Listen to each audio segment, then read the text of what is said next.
Hey guys, this is Seal Gare here. We're going to be covering some of the dark, mysterious, and confusing of the world.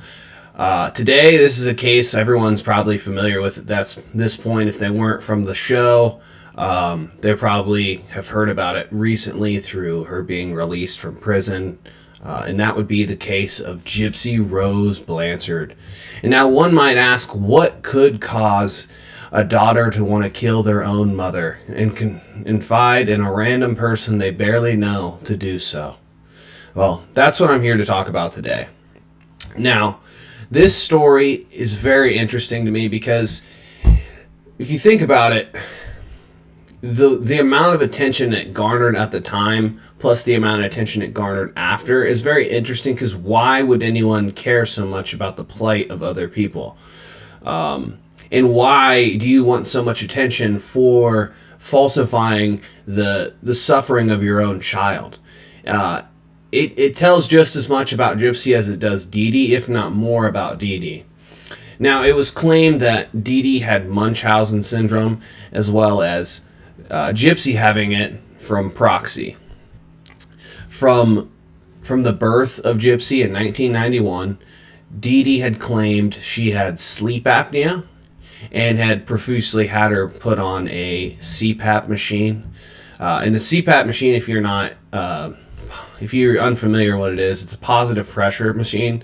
So it would assist in breathing, forcing the oxygen in and out of your lungs by because sleep apnea, what it is pretty much choking in your sleep. Your airway closes and you're not able to get enough air. And that's actually where the snoring would come from. Now, there's no proof that she has sleep apnea. Now, it is possible that she could, very unlikely as a baby.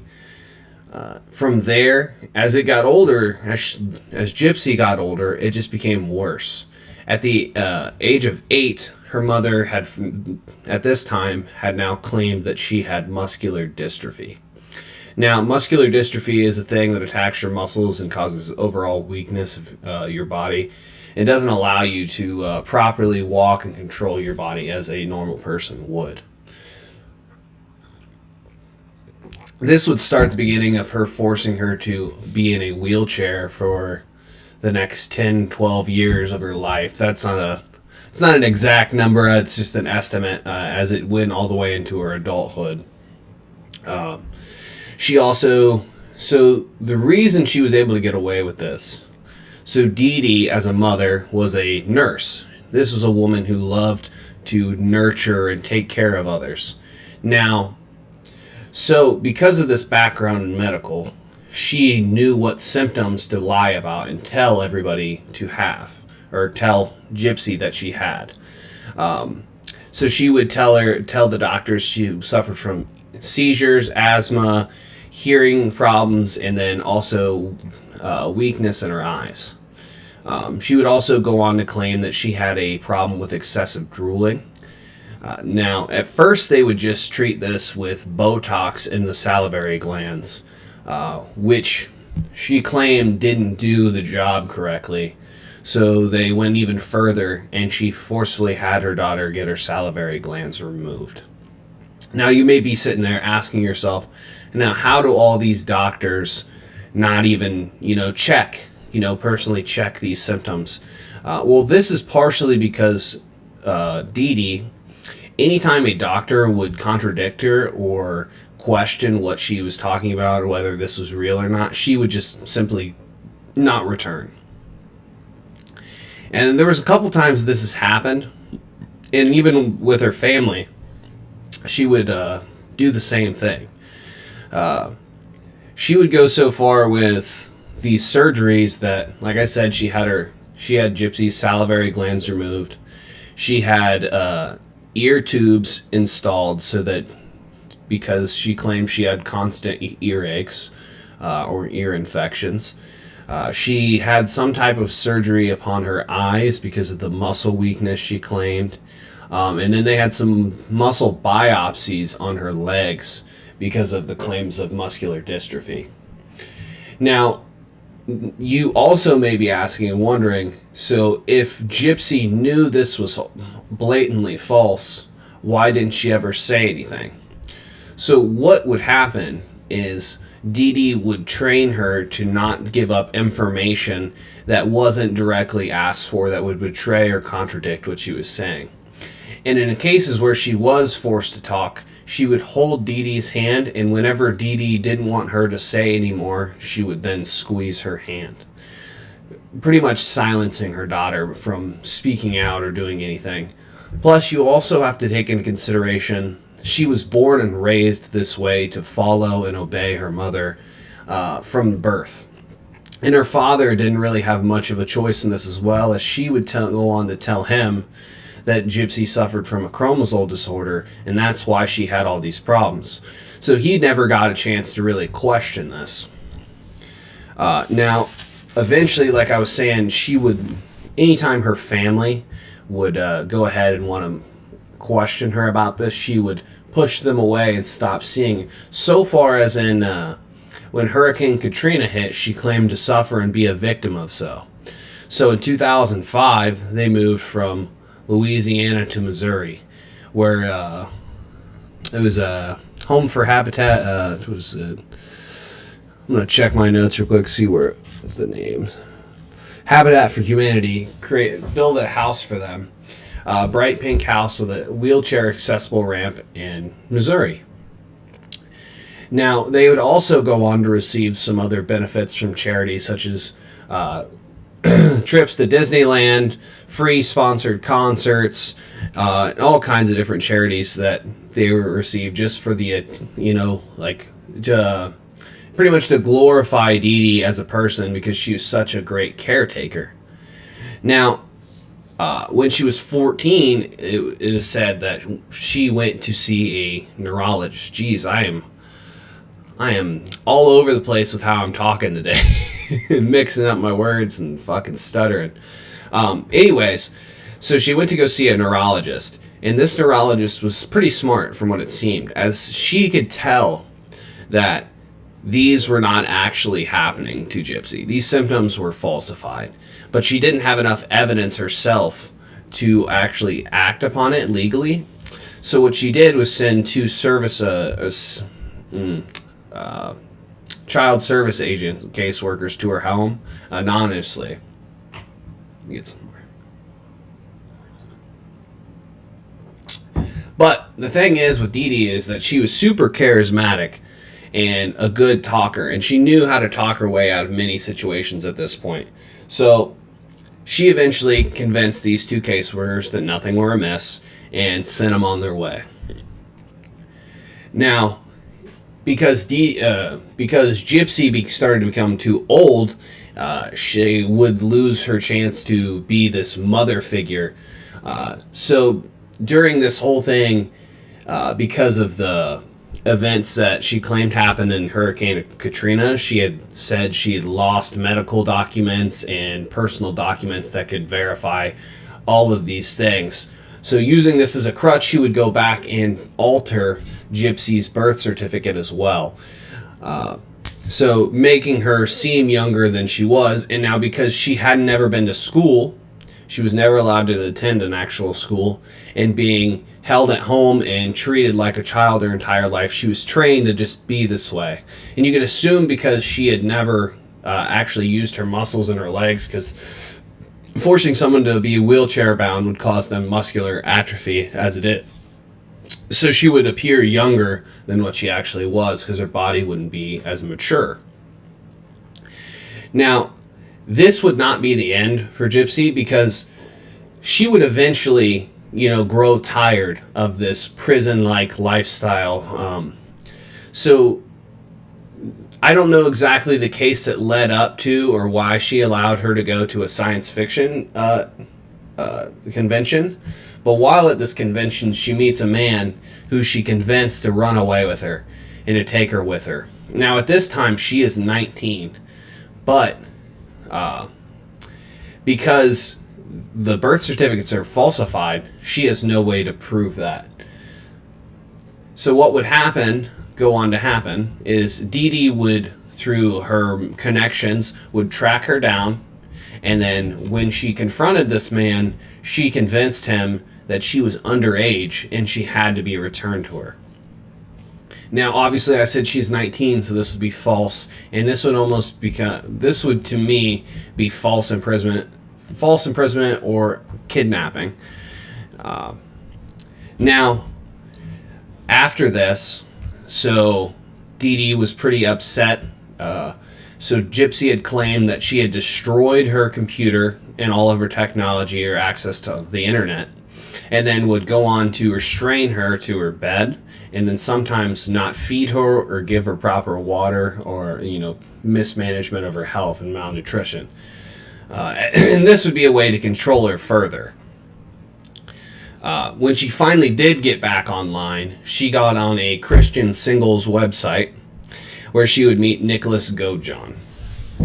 Now, leading up to this whole event, they had gone on one date to the movie theater, and then while this is transpiring, they had been talking for about 2 years online. And she finally had been telling Nicholas what her mother had been doing to her over these years, and to the extent of how she's been kidnapped and held against her will, forced surgeries. And now you may be asking, why is she not, if she can confess this to someone, why is she not came out and addressed this to the public? Now, that's where this case gets a little questionable, because if she was self-aware enough to, bring this up to someone in private, she should be able to bring this up in the public eye. But it's not always that simple, because you have to take into consideration this would be like convicting her own mother. And even though she has been her torturer and holder for all this time, she has never known anything else. She doesn't know what the real world really is, besides probably the media and what she's been shown on television. And then you have to consider that she's been forced to live this certain type of life where she has no one but her mother. So the idea of sending her away or getting rid of her and exposing her, leaving herself vulnerable to the media, might be something that's scary. Also, you have to consider that this whole thing is fear-induced, because she's been forced to live this lifestyle and been forced to conform and do everything her mother says up until this point in her life. So she finds someone she feels that she can trust and confides with him. And then I imagine, I don't have the actual text between the two, but I imagine that it was a mutual thing, that she had talked about this with him and she wanted her gone. And then it was probably a little bit of Nicholas, conforming to this ideal of protecting the woman he supposedly loved. Now, in 2015, June, Nicholas Godejohn comes from Wisconsin to Gypsy Rose's house after Dee Dee has gone to sleep. Upon reaching the house, Gypsy had let him in, giving him gloves, duct tape, and a knife. And then from there, she went into her bathroom, covered her ears, and hid. During this time, Nicholas would go into Dee Dee's room, stabbing her in her sleep. I want to believe it is 24 times. Now, you're asking, that might be overkill, but if you know anything about knife wounds, that a few don't always kill somebody. So it's probably a mixture of emotional rage at the abuse that this woman that he loves has been subjected to, and just also probably a mixture of not knowing, as he had never done something like this before, not knowing how many times he needed to stab her.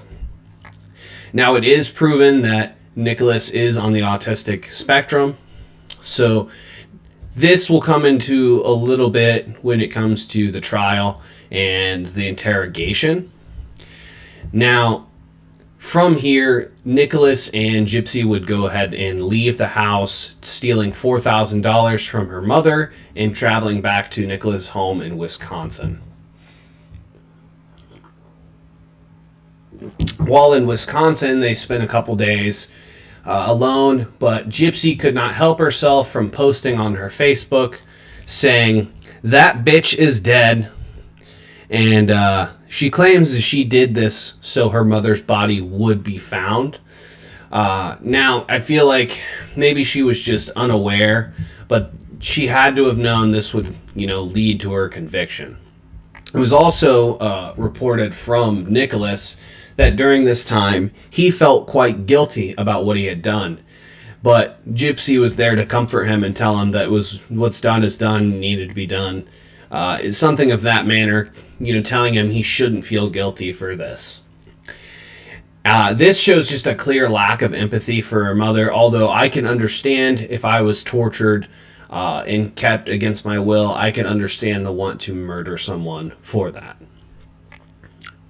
Not saying it's condonable, but I can understand the mentality behind it.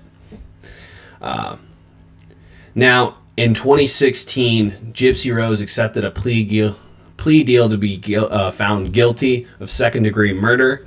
Now, it was second-degree murder because she did not actively take part in the murder herself.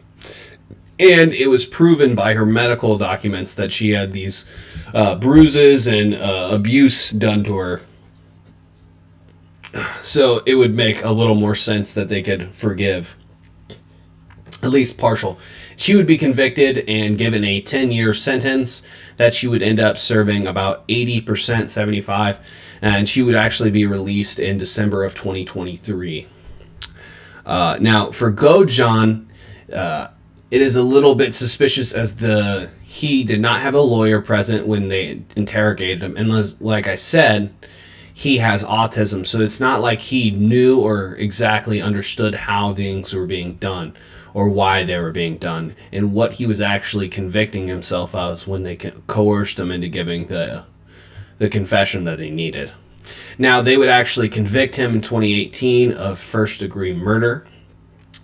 Now, this is understandable. You had to have convicted him of murder. He did commit a murder, and whether it was for someone else or for himself. Now,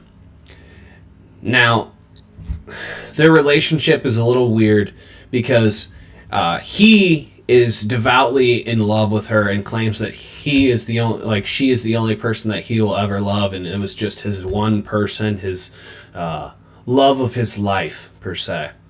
Now, their relationship would start to fall apart in 2019, where Gypsy became engaged to another man. Now, she actually ended up marrying this man named Ryan Scott Anderson, in June of 2022 before she was released. Now, in 2023, when she was released, it was actually part of her parole deal that she would have to never speak to Nicholas Godejohn again. So it kind of makes sense, although it does feel that she doesn't care about this man and just used him to get out of the situation she was in. She would go on to say, "I'm glad that I'm out of that situation, but I'm not happy she was dead." It would show that she doesn't have empathy necessarily for Nicholas as well, as she would go on to say, "I feel responsible for putting him in this situation. However, the acts to commit murder was on him as well. I mean, everyone has a choice, and he went through with his. And so he's paying for his, I paid mine, and that's my thoughts on that."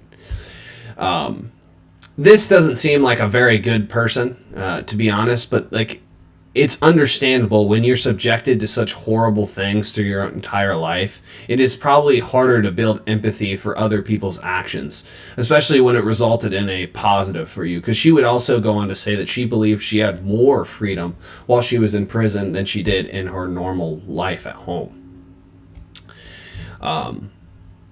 Now, Nicholas is still in prison and looks like he will be staying, but now Gypsy is out.